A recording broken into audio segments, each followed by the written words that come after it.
Last year, LMBM proved something important. Even at one of the most chaotic majors of the seasons, with massive brackets and constant upset potential, a clear best player still rose to the top.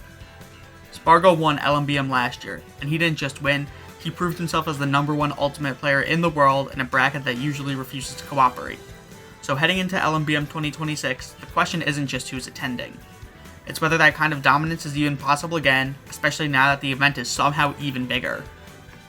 Let's start with Spargo. He comes into LMBM 2026 as the 2nd seed, and his consistency is almost absurd. He hasn't placed below 4th at a major since Coulon 16 back in May, where he placed 5th, and since then, we've seen plenty of elite finishes. Last year, he handled LMBM's chaos better than anyone else in the room.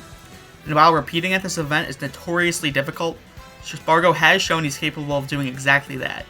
But this year, the path isn't just about defending a title. The competition is deeper, sharper, and more prepared than ever.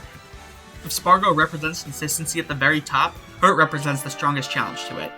Hurt is the 1st seed at LMBM 26, and notably, the only player in attendance ranked higher than Spargo on the 2025.1 Lumi rank.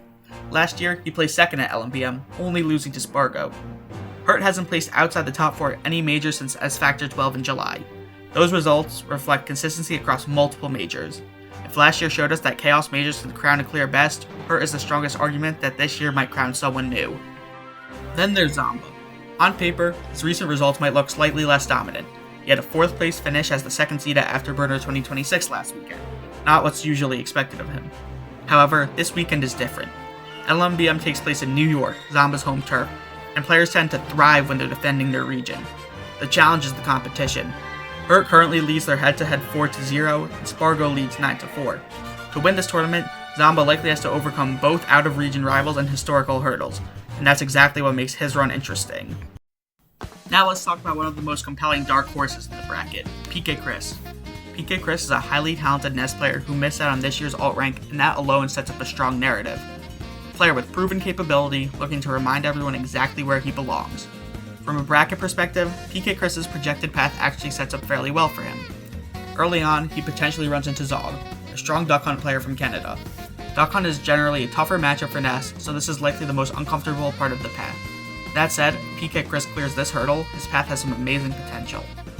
Next, we would have him versus a former opponent in MK Leo. PK Chris famously beat MK Leo 3-0 at last year's LMBM, and while the runback isn't guaranteed to go the same way, it's a set we know he can win. If he makes these upsets, he only has to win a single set to make it into top 16. If these upsets don't happen, the alternate route sends him towards Sean, one of the strongest Captain Falcon mains in the United States, followed by MVD, one of the best Snake players in the world. PK Chris can keep steady footing throughout this area of the bracket. He's projected to face Omega, one of the strongest jokers in the world. He recently fought Omega at Luminosity Makes Moves Miami and beat him in a tight Game 5 set. In this case, he would have to win 2 more sets to make it into the top 16, a realistic scenario given his recent performances at majors. Historically, PK Chris thrives in long, chaotic brackets like this. He placed 9th at last year's LMBM, and this year, the motivation to prove something is unmistakable. Before bracket fully even unfolds, there's another storyline forming, the National Arcadian, a 256-player bracket where no alt-ranked players are allowed. Winning the Arcadian doesn't just give you a title, it puts you into top player discussion. Last year, Olajuwon used his Arcadian success as a springboard, pushing him into Day 2 and eventually earning a spot on alt-rank this year. At LMBM, the Arcadian winner isn't just a side story, they're a name people start preparing for. Beyond the favorites and dark horses, LMBM always hides danger deeper in the bracket. One of those players is Free K-Flock. Coming off of a 9th place finish at Afterburner is one of those players nobody wants to see early.